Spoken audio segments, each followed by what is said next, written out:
Good morning all of you. Neetu Kachhawa की online classroom for GNM student में आपका स्वागत है। आज हम पढ़ेंगे रूरल हेल्थ स्कीम, जिसी के अंतर्गत है high power committee on nursing and nursing profession. अब हम पढ़ेंगे रूरल हेल्थ स्कीम, जिसमें launch in 1977 based on the report of the Shrivastava committee.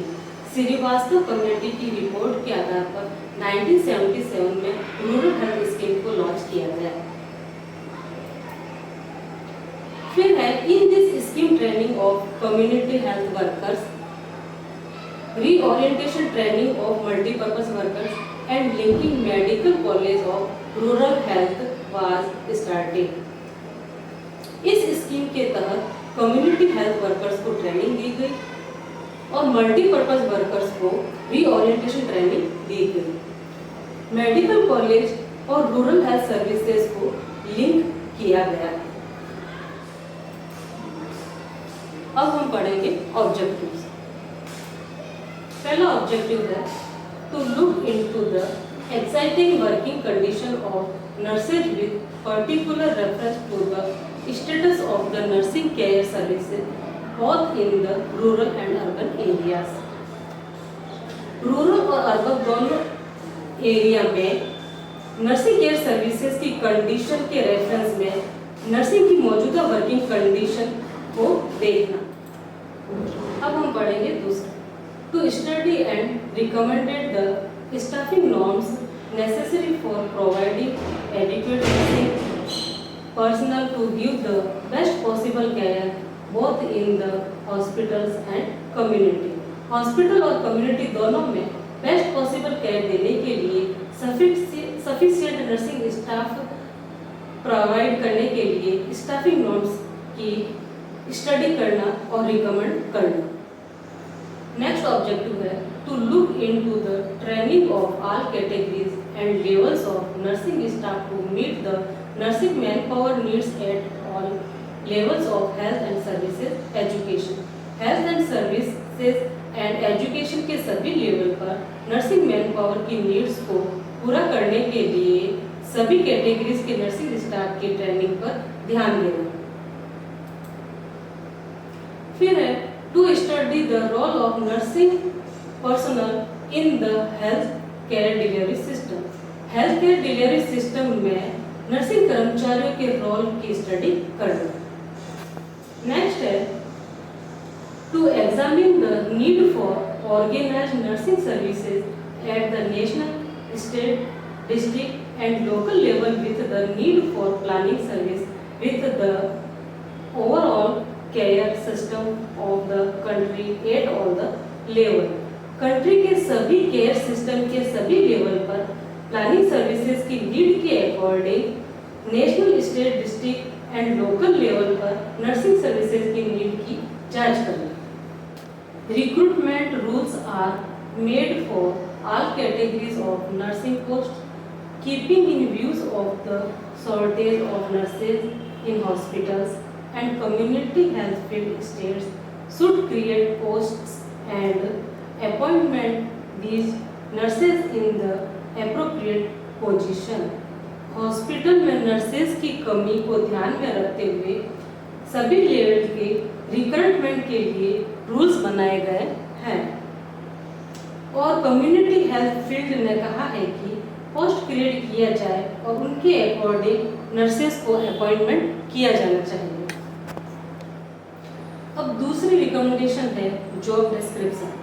Job description of all categories of nursing personnel of prepared by the central government। Central government द्वारा nursing staff की सभी categories का job description तैयार किया जाना चाहिए। Next है working hours. The weekly working hours should be reduced to 40 hours per week. एक सप्ताह में कम से कम 40 आवर्स जो है कार्य पीरियड होना चाहिए। फिर है extra working hours to be compensated either by leave or by extra payment depending on the state policy. State policy के अकॉर्डिंग अगर कोई कर्मचारी अतिरिक्त वर्क करता है तो या तो उसे लीव दी जाए या फिर उसका एक्स्ट्रा भत्ता दिया जाना चाहिए। नेक्स्ट रिकमेंडेशन है workload working facilities. Nursing norms for patient care and community care to be adopted as recommended by the committee. Committee द्वारा पेशेंट केयर और कम्युनिटी केयर के लिए जो नर्सिंग नॉर्म्स दिए गए हैं उन्हें एडॉप्ट किया जाना चाहिए। नेक्स्ट है पे एंड अलाउंसेस। यूनिफॉर्मिटी ऑफ पे scales of all categories of nursing personnel is not possible. However, special allowance for nursing personnel, for example, uniform allowance, washing, meals allowance, etc. should be uniform throughout the countries. सभी category के nursing staff का payment पे scale एक समान हो यह possible नहीं है। नर्सिंग स्टाफ के लिए स्पेशल अलाउंस जैसे यूनिफॉर्म है, मेस अलाउंस है, वॉशिंग अलाउंस है, यह पूरे देश में एक होना चाहिए।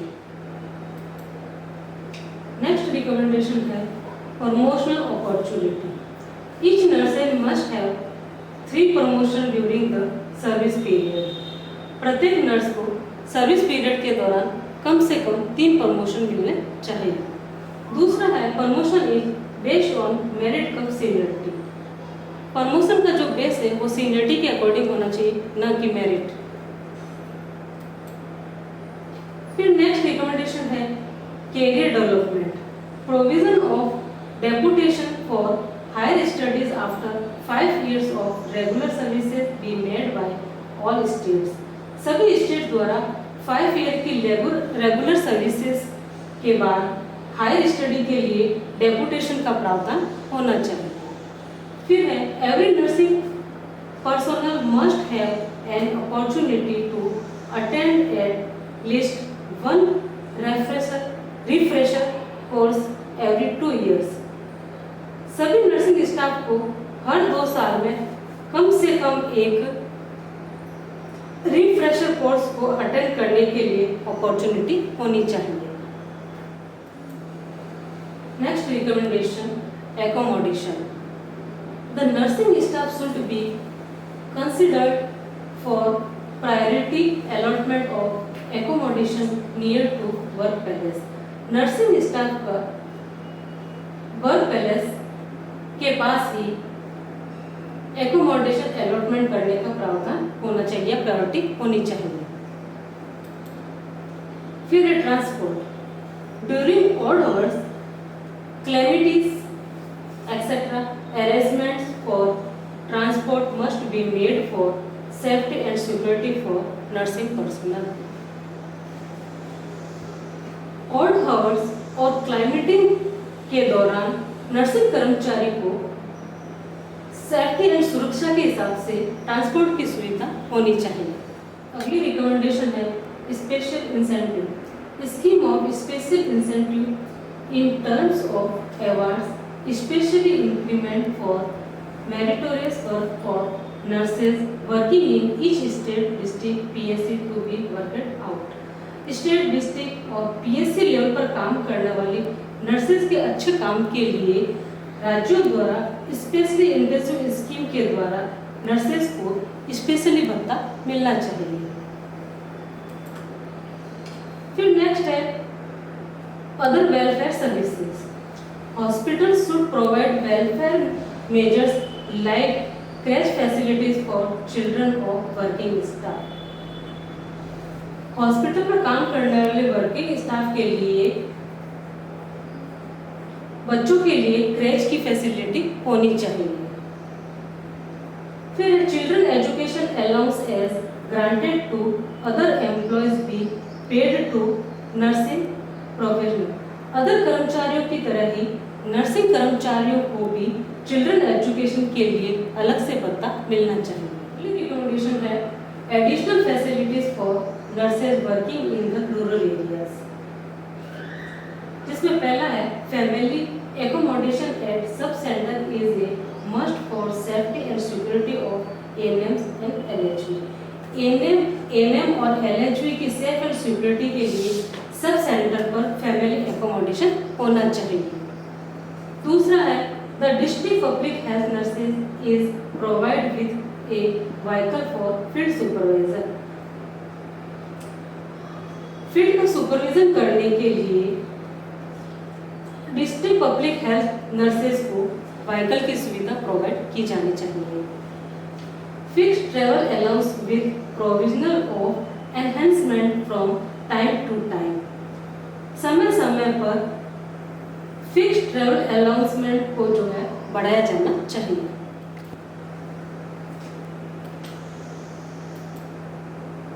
नेक्स्ट रिकमेंडेशन है nursing education for nursing education. The committee recommendation there should be 2 level of nursing personnel. Nursing कर्मचारियों के लिए 2 लेवल होने चाहिए, जिसमें पहला है प्रोफेशनल नर्स जो एक डिग्री लेवल का कोर्स है। दूसरा है एक्सिलरी नर्स जो कि इसको एनएम या वोकेशनल नर्स के नाम से भी जाना जाता है। तो professional nurse admission to be professional nursing should be with 12 years of schooling with science. The duration of course should be 4 years at the university level. Nursing professional के लिए कम से कम 12th पास का जो है 12th पास साइंस से की जानी चाहिए और इसका ड्यूरेशन जो है यूनिवर्सिटी लेवल पर 4 साल का होना चाहिए। फिर है एक्सिलरी नर्स। एक्सिलरी नर्स में एडमिशन के लिए कम से कम 10th पास होना चाहिए, लेकिन अब इसमें रिवाइज किया गया और इसको 12th पास में इसमें लेने लगे हैं, तो इसके लिए कम से कम 2 साल का जो है कोर्स वोकेशनल इसमें रखा गया। नेक्स्ट रिकमेंडेशन है all school of nursing attached to medical college hospitals is upgraded to degree level. Medical college hospital से जुड़े नर्सिंग स्कूल को डिग्री लेवल पर अपग्रेड किया जाना चाहिए। All NM schools and school of nursing attached to district hospitals be affiliated with senior secondary boards.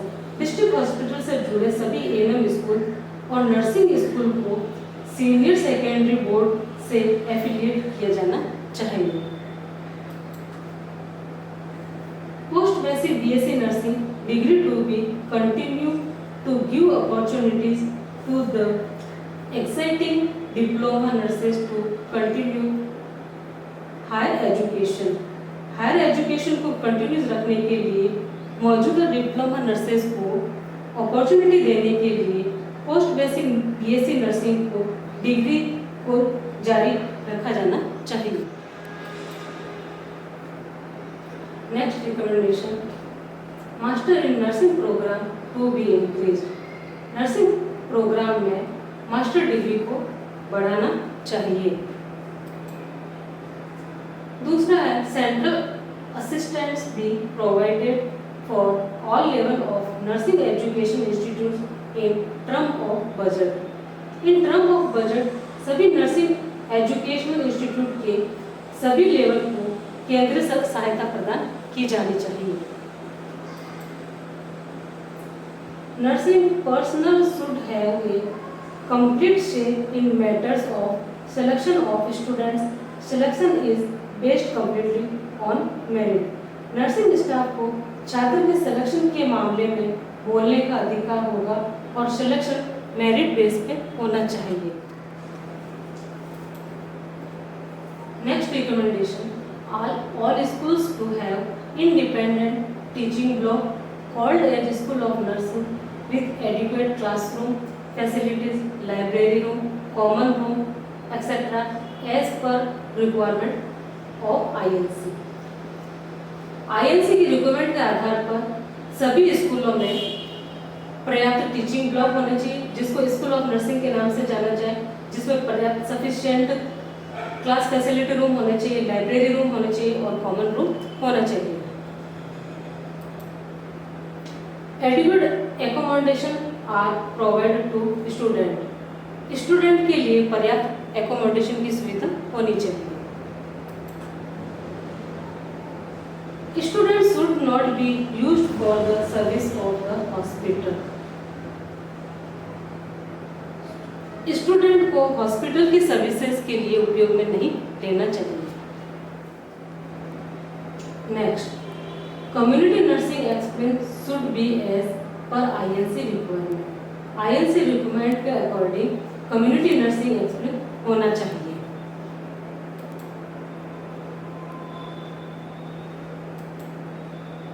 Nurses to be relieved from non nursing duties. Nurses को non nursing duty से relieve किया जाना चाहिए। Provision for regulation of nursing education standards by timely inspection and follow up. Timely inspection और follow up से nursing education standard को regulate करने का प्रावधान।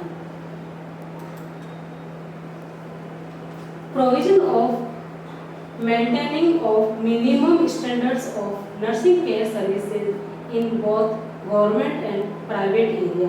गवर्नमेंट और प्राइवेट दोनों क्षेत्रों में नर्सिंग केयर सर्विसेज के मिनिमम स्टैंडर्ड को मेंटेन रखने का प्रावधान होना चाहिए। Next recommendation, INC to set up a national examination system in about 10 years time to regulate standards of nursing education। Nursing education के स्टैंडर्ड को रेगुलेट करने के लिए 10 साल के समय के नेशनल एग्जामिनेशन सिस्टम को सेटअप करना INC के द्वारा। फिर है provision of approval of INC before opening A nursing school और कॉलेज। नर्सिंग स्कूल और कॉलेज को ओपन करने से पहले INC से परमिशन लेने का प्रावधान होना चाहिए। Norms recommended for nursing service and education hospital setting. Nursing superintendent 200 bed पर एक नर्सिंग सुप्रिटेंडेंट नियुक्त किया जाना चाहिए। 50 नर्सिंग सुप्रिटेंडेंट जो 300 बेड पे एक डिप्टी नर्सिंग सुप्रिटेंडेंट होना चाहिए। असिस्टेंट नर्सिंग सुप्रिटेंडेंट 100 बेड पे एक होना चाहिए। वार्ड सिस्टर या वार्ड सुपरविजन 25 बेड पर एक वार्ड सिस्टर और उनके लिए 30% जो है लीव रिजर्व होनी चाहिए। स्टाफ नर्स फॉर वार्ड, एक वार्ड पर 3 स्टाफ नर्स और प्रत्येक शिफ्ट में 9 स्टाफ होना चाहिए और 30% जो है लीव रिजर्व उनके लिए होनी चाहिए। For nurses OPD and emergency, 100 patient पे एक नर्स होनी चाहिए और 30% लीव उनके लिए रिजर्व होनी चाहिए। For specialised duties such as operation theatres, labour room, 25% पर एक नर्स नियुक्त की जानी चाहिए और रिजर्व जो है 30% रिजर्व लीव होनी चाहिए। फिर है B, norms recommended for community nursing services. First है इसमें एक NM 2500 की पॉपुलेशन पर एक NM होनी चाहिए जो 2 सब सेंटर को कवर करती है। 1500 की पॉपुलेशन पर एक NM होनी चाहिए जो हिली एरिया पहाड़ी इलाकों में। एक हेल्थ सुपरवाइजर फॉर 7500 पॉपुलेशन पर 7500 की पॉपुलेशन पर एक हेल्थ सुपरवाइजर होना चाहिए और 3 ANM पर एक सुपरवाइजर नियुक्त किया जाना चाहिए। एक पब्लिक हेल्थ नर्स एक PSC पे होनी चाहिए। एक 1 public health nursing officer 1 lakh की पॉपुलेशन पे होना चाहिए। 2 district public health nursing for each district, प्रत्येक डिस्ट्रिक्ट पर 2 डिस्ट्रिक्ट पब्लिक हेल्थ नर्सिंग होनी चाहिए। आज का टॉपिक रूरल हेल्थ स्कीम यहीं पे ख़त्म होता है। आपको मेरा ये वीडियो कैसा लगा लाइक करके बताएं, कमेंट्स करके बताएं, शेयर करके बताएं और सब्सक्राइब करना ना भूलें। Thank you so much.